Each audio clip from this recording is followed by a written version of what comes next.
So, and we understand what flow is, but how are we gonna enter to that flow state, Like, what are the easy ways to enter to that flow state? Because I actually genuinely experienced this flow state before also, and I also lost it on the way. So this is me. For the last 2 years, I gained that back, but I also lost it. And for a while, I thought I'm never gonna get into that flow state ever again. So this is very important to understand, okay? Flow triggers are, firstly, complete concentration, like focusing on only one thing at a time, okay? You're gonna focus on one thing at a time. So that's why your focus is gonna be so deep, and that's gonna lead you to enter that flow state. Secondly, risk taking, okay? You need to really take some risks. So that will also help you to enter that flow state, and also intrinsic motivation.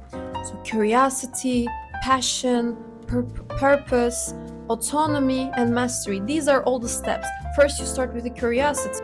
Curiosity leads you to your passions, and then that passion becomes a purpose. You want to create something because you want to help people. You want to create this business that actually helps other people grow, or similar things, and then what happens, like, purpose becomes autonomy, and then lastly it becomes mastery. You want to be so good at it that you want to be so unique in your own field that no one is actually in the same place with you, not from an egoistic place, but you become so good at what you're doing that you mastered it.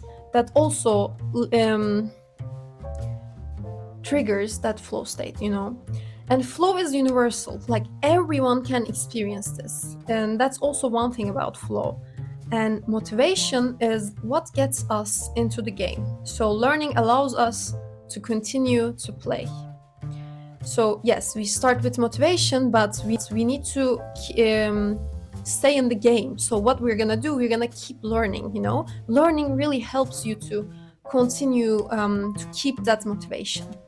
So also, the activity, job, or task cannot be too easy, but also too difficult, okay? This is also very important, because there is this balance that you need to be very, very careful at. Because if you force yourself, if you burn yourself out, then you lose that flow state as well, okay? So you need to be so aware of what you're putting on your shoulders, that it shouldn't be so too easy, but also too difficult. And another thing, the activity should be something that you're good at, okay? So your talents, the things that you're doing very easily, can be speaking, can be dancing, can be just like running, everything, So the thing that puts you into that flow state is by understanding what you're good at. So you need to do that thing, okay?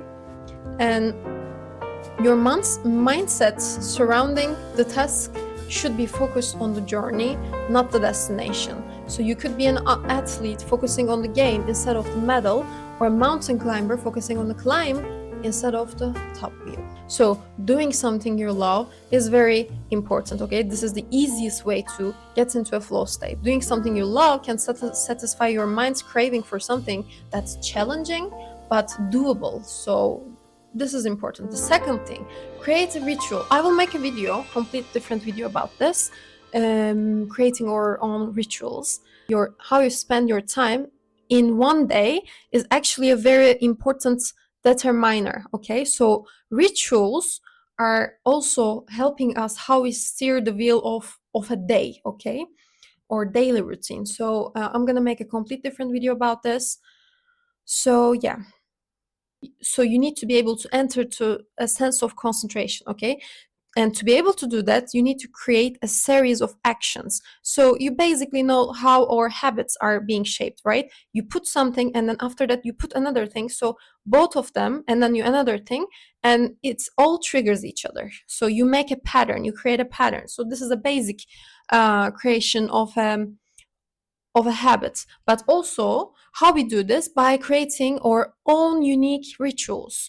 Like this could be a meditation, a short walk or a pot of tea. For me, it's like waking up and then just making my coffee and then spending time with my cat, with my plants, and then going for a walk and then coming back, and then that puts me in that flow state, or just like dancing before I just like focus on another topic. And these are also the things that is the series of actions that puts me into that concentration so that I can begin my task. Important task is really good because starting with that also triggers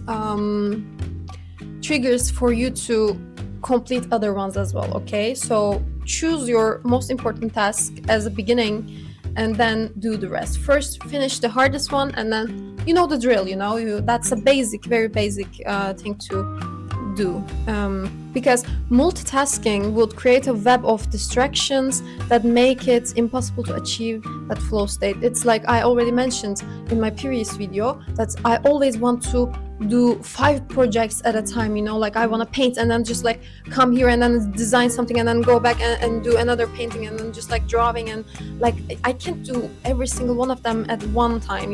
It's impossible for me to do that, so I'm focusing either 1 or 2 projects at a time. Like I'm doing first my paintings and then coming to my desk and then doing some graphic design or like 3D design, and then that's it. Okay, I'm not putting too many goals at the same time, so I'm not multitasking. Also, multitasking can include like sometimes like listening something as well. Like normally as rituals, I really love playing listening music because I'm painting and I don't always want to listen a podcast or like something that's gonna teach me, because that kind of keeps me away from my painting. My distraction always in the thing that I'm listening. So I'm opening music. That's much more easy for me to focus on my painting. But sometimes I don't even do that. Like I close all the voices. I just like only focus on the painting, or like the process itself.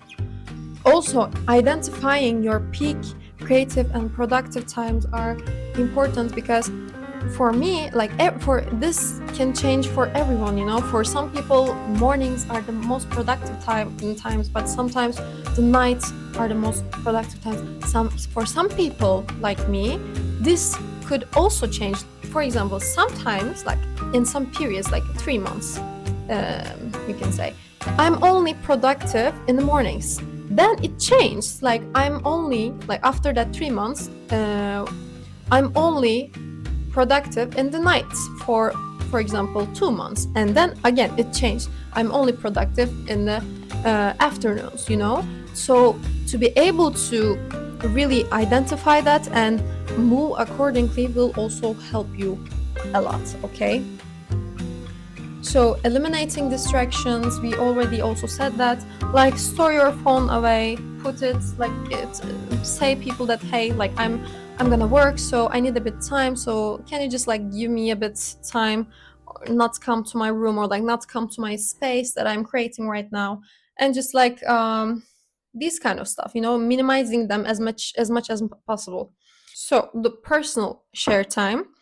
My first interaction with the flow state was first year of the college. Okay, I was an interior architecture student at that time, and I was also playing the women version of American football with flags.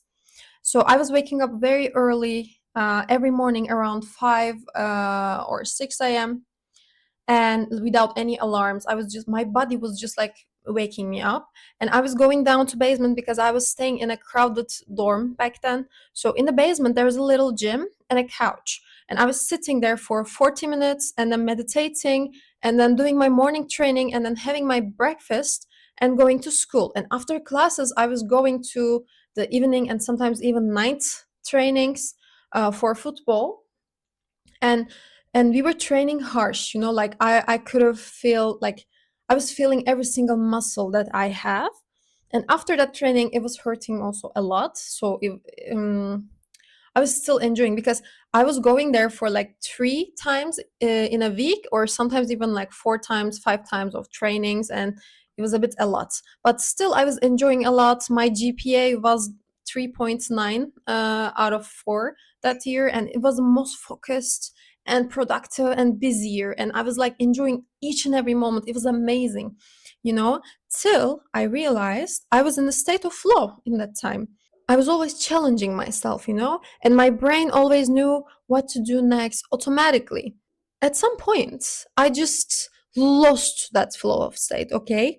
And I didn't know what was it, what was the path. And after years, I now realize what was happening there, because I was always hustling and overworking, even to the point that I burned out, because I put so much work on my shoulder every single day. For months, I wasn't even resting properly, you know? And that was also the reason why I got kicked out from that flow state and back when I was in college. So this is important, okay? Balance is the key for this. So you obviously need to challenge yourself to grow, to get into that flow state and do things better. But you also need to be aware how much weight you put on your shoulder. Like, you need to be balanced, okay? You can't put too much on you, because you're human also, okay? You need the rest times as well. So another thing about flow, which is effortless effort, okay? A description similar to the one Albert Einstein used to explain the forces of relativity. So everything goes automatically without thinking. It's like you're on automatic pilot, you know, like completely involved in what you're doing, focused and concentrated. A sense of ecstasy of being outside everyday reality, like you feel the joy, the happiness of being in the present, and great inner clarity. This is very important. This is also one of the indicators that I'm also in flow state, because I have a great inner clarity, what I want to do in the next 10 years, maybe in my whole life. It's all very clear, you know, in my heart, but in my brain as well. Like, it's not very contradicting with itself. So great inner clarity, knowing what needs to be done and how well we are doing, knowing that the activity is doable, that our skills are adequate to the task, a sense of serenity, no worries about oneself, and feeling of growing beyond the boundaries of the ego. And timelessness, truly focused on the present. Hours seem to pass by in minutes. And intrinsic motivation, whatever produces flow, becomes its own reward. So you don't give a shit about the end result. You are so in the moment, you are so knowing what you're doing. Process becomes your own reward. You don't even expect the external or like the end result, you know. So yeah, that's the end of our video for today. I hope you enjoy. I hope you kind of find some inspiration. I still know that not many people are watching. It's still fine. Like, the main goal is keeping the promises I gave to myself, okay? Like, the first initial motivation for me is this. I'm not doing this to kind of reach some people and just like to grow, only to grow. No, obviously I want those things too, but the first initial motivation is the keeping the promises I gave to myself, like helping people by sharing my own experiences, because I realize like I also get inspirations or like things from very random people, you know, all over the world, like by watching their videos. And honestly, at the beginning I was like I know these. No, you don't, you know. Sometimes you just don't know, and that's fine. And sometimes we forget simple stuff, and it's good that people are reminding us those simple stuff, because those simple things are actually helping us building big things, you know. So yeah, that's it for today. See you in the next video. Yeah, goodbye. I hope you have a great day.